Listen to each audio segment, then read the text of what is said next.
बिस्मिल्लाहिर्रहमानिर्रहीम। Dear students, तमाम देखने वालों को मेरी तरफ से अस्सलाम वालेकुम।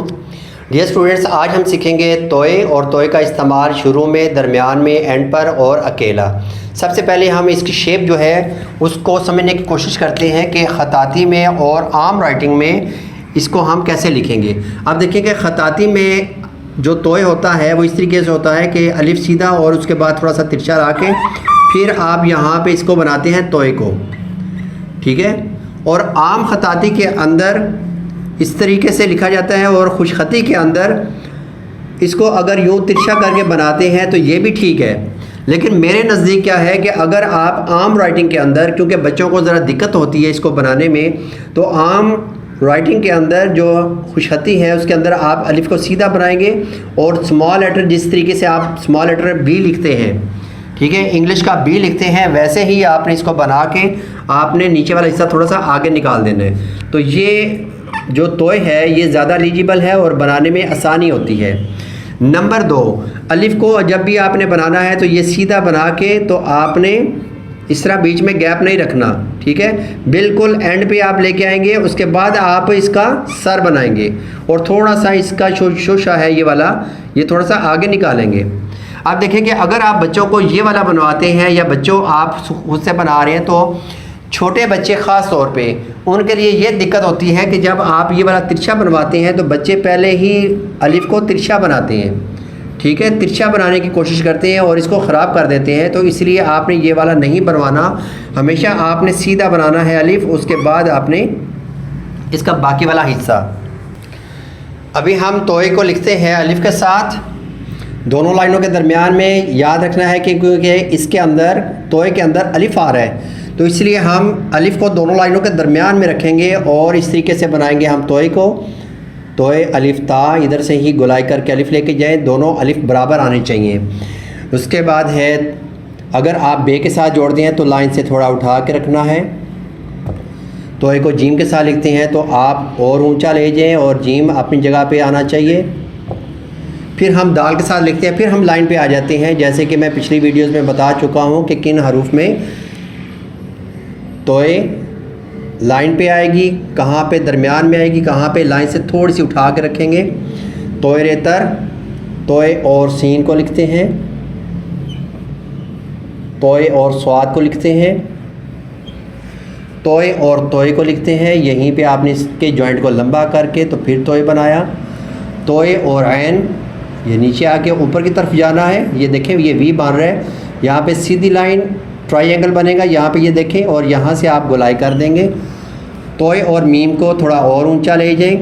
तोय के मीम से आप बाहर निकलेंगे, फिर मीम का सर बनाएंगे, थोड़ा आगे जाके फिर आप मीम को कंप्लीट करेंगे, ठीक है। अक्सर वक़ात इसमें बच्चे गलती करते हैं कि ये तोय को लिखते हैं, तोय का सर बना के इधर से ही मीम को बना के तो यूँ आ जाते हैं, ठीक है। तो इस तरीके से नहीं बनाना, आपने तोय के सर से हमेशा बाहर निकलना है।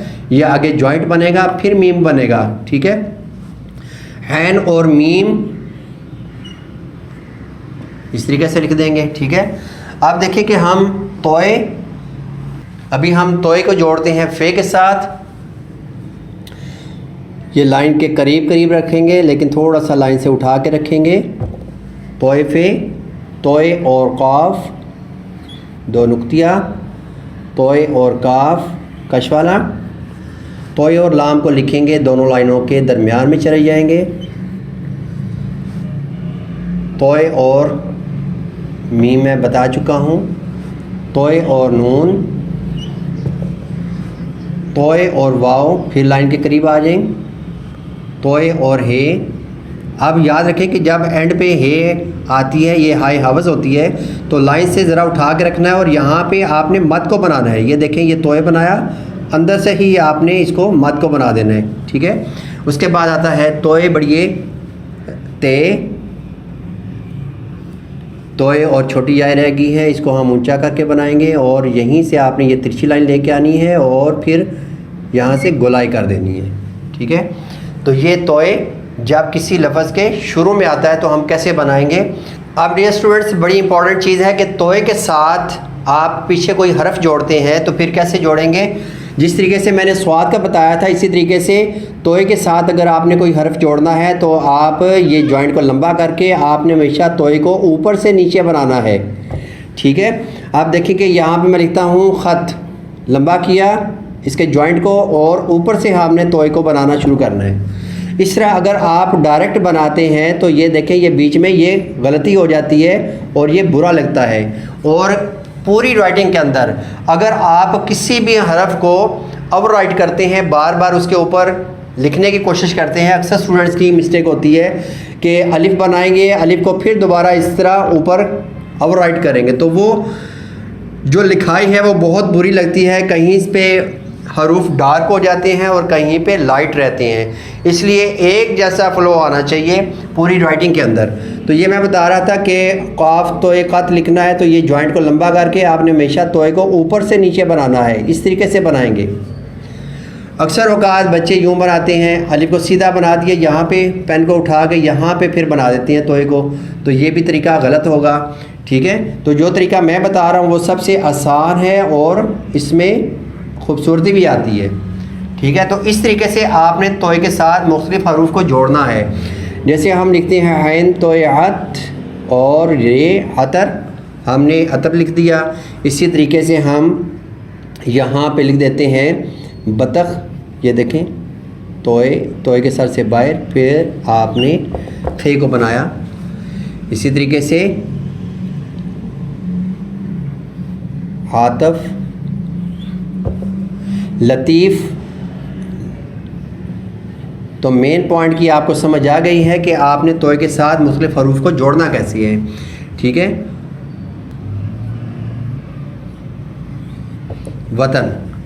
तो डियर स्टूडेंट्स, इसी तरीके से आपने जो मैंने तरीका बताया है, आपने तोय को शुरू में, दरमियान में, एंड पे ऐसे मुख्तलिफ लफ्ज़ों की आप प्रैक्टिस करेंगे।